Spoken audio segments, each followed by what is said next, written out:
What up, guys? Welcome to something new on the YouTube channel. I'm going to be reading a chapter from my new book, Humanity Devolved, and I'll have a link. You can check it out on Amazon if you'd like to. Ebook, paperback, whatever. But I thought I'd read it chapter by chapter, just have a little fun with it, you know? So, anyways, here we go. Humanity Devolved. It's been a while since I've actually read this thing. The dedication. For Maud, you were always there for me. I hope I was the same for you.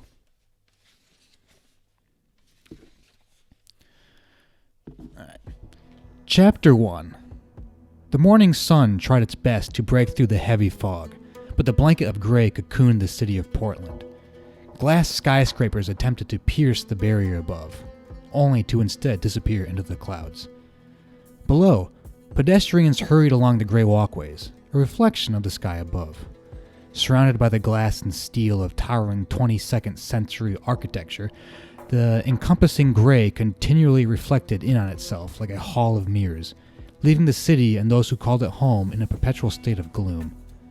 Always waiting for the sun that rarely came, on edge for the eventual reality that would instead come, sooner or later, for every single one of them. The lingering feeling of an unavoidable tragedy followed everyone like a shadow. At least, without the sun, nobody could see it. There were more people out than normal for a Wednesday morning. The night before, an announcement went out to Portland's 4th District, a surprise genetic screening.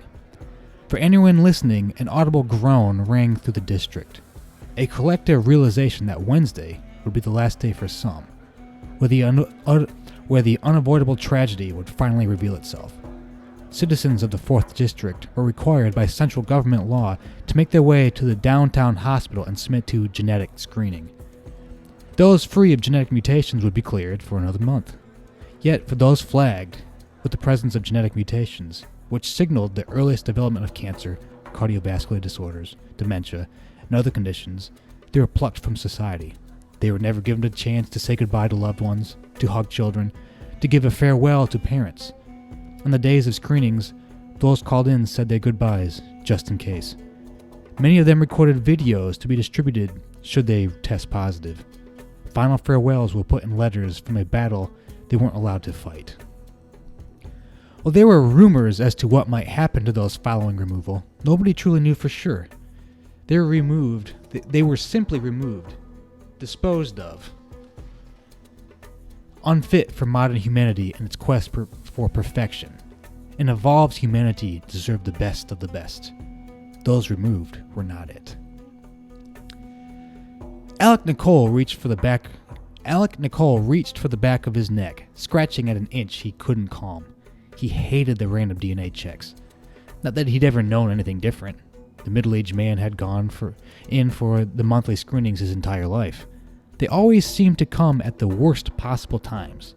He had a sales pitch scheduled for that morning, but naturally, instead of securing the largest contract in the history of Philip Bradley Associates, he found himself standing in line to have his genetics scanned.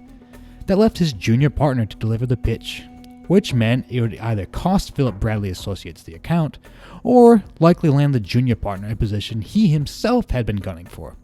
Either way, a lose-lose for Alec. The line crawled through the front doors of the massive glass hospital. Upon entering, a camera scanned over Alec's face. Not that he could see the cameras, he couldn't, but he could feel its presence crawling all over him.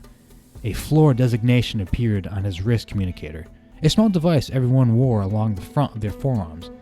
Some had the communicators surgically grafted into their skin. He preferred the older method of a physical attachment, and the screen on his attachment told him to head for the 2nd floor. He cut to the left and followed the somewhat thin crowd to the lift, ushering citizens to the 2nd floor. Like cattle, prodded along, unaware of the eventual fate. Alex sighed. He never understood why they couldn't perform the scans at more convenient locations. Every government office, school, and most places of business had the technology in place. Yet, at the beckoning of the central government, every citizen had to make their way to the hospital once a month. Looking about the lift, he saw people from every walk of life, young and old, man and woman, newly born and not far from death. The itch returned to the back of his neck. He scratched it. Nothing happened. The lift stopped at the second floor. An armed guard motioned them toward a long hall. He could see all the way to the building's opposite glass wall. On either side of the hall were open nurse stations, each made up of a single desk and the projected medical information of patients standing next to the desks. The projections were blurred from behind to ensure privacy. At least as much privacy as a room full of 24 nurses scanning genetic material could be. An armed guard directed the man in front of Alec to the nearest nurse's station. Following a brief iris scan, the man's medical information projected in front of the nurse like a photo hanging in midair. She guided the man to place his thumb onto a glass plate in front of him. The plate flashed red as a series of small microderm needles pricked his skin, each making microscopic cuts, invisible to the naked eye. The needles pulled in genetic information, allowing internal hardware to analyze the DNA. The system scanned his genetics much like a computer search for a virus. The guard directed Alec to a station at the far end of the hall. As he passed the nearest station, the glass plate flashed green and the system chimed, signaling a clean bill of health and the man's freedom, at least for another month. Like every other month, the nurse had him stand in front of the glass plate.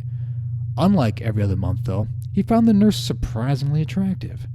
Her hazelnut-toned skin had an air of exotic beauty.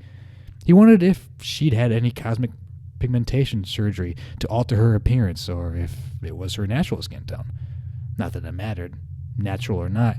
He always had a thing for the look. It reminded him of the world consisted of more color than just grays and whites. If he had to miss work, his corporate pitch, and the possibility of a promotion, at the very least he'd have a few seconds with someone nice to look at. Kyla Thomas, if the name stitched just above her breast pocket proved accurate, was her name. "Please look straight ahead," Kyla said, not looking up from her display. Alec wondered if many people required guidance from the brief testing process. The central government, or just Central, as most referred to it, had implemented the process of monthly DNA scans long before his birth, so he couldn't imagine many struggled with what to do. Following the iris scan, his medical information projected in front of the nurse. He craned his neck, trying to read his personal record, but couldn't make anything out. Not that it mattered. A person was either healthy or taken away. "Do you still live at 47 North Chestnut Drive, Mr. Nicole?" Kyla asked. "Yes." She pressed a key. "Very good. Please place your thumb to the plate." He already had his hand pressed to the cold glass before she finished. The red light flashed as it pulled a genetic sample. His senses barely registered the needles. It felt more like grazing across cement than a series of needles pressed into his soft skin. Blurp. A hostile warning sound shot from the station. He never heard that sound before. He looked to the nurse, then to his projected information. While he still couldn't make it out, the projection now flashed red. "Mr. Nicole, can you place your hand back on the plate?" Alec's heart pounded. Something wasn't right. He never had been asked for a second reading before. He'd never seen his information projected in red before. He swallowed hard. The plate flashed. He waited. Blurp. The red on the projection blinked. The nurse pressed a button away from the keyboard. Alec looked over his shoulder. 2 armed guards in blue were making their way to his direction. Toward him. For him. Alec jumped away from the glass plate to his projection information. The nurse reached for the keyboard, but he pushed her away. On the projection, the words, "failed DNA," flashed over his image. He twisted around. What should he do? What could he do? The 2 guards were almost on him. One, a portly man, reached for his sidearm. The other, an athletic military type, electrified cuffs in hand. "Sir," the athletic guard said, "you're going to have to come with us." Alec backed into the desk. It felt like dagger pressing into his spine. The eyes of everyone were on him. He looked for something. Anything. Grabbing the nurse's chair, he flung it into the nearest guard before he turned and ran. "Stop!" a guard yelled. The heavy-set guard removed his sidearm and fired at Alec. A burst of blue, electrified energy seared over his shoulder before exploding the glass window in front of him. Nurses and citizens screamed, scurrying away from the sudden explosion of electricity and glass. The heavy-set guard readied another shot and fired, just as Alec jumped out the window. And I think that's where we'll stop from here. Still in chapter 1, but a good place for the next reading. So I will upload the next part soon. So if you're not subscribed, subscribe to all the good stuff. And we will continue with this shortly.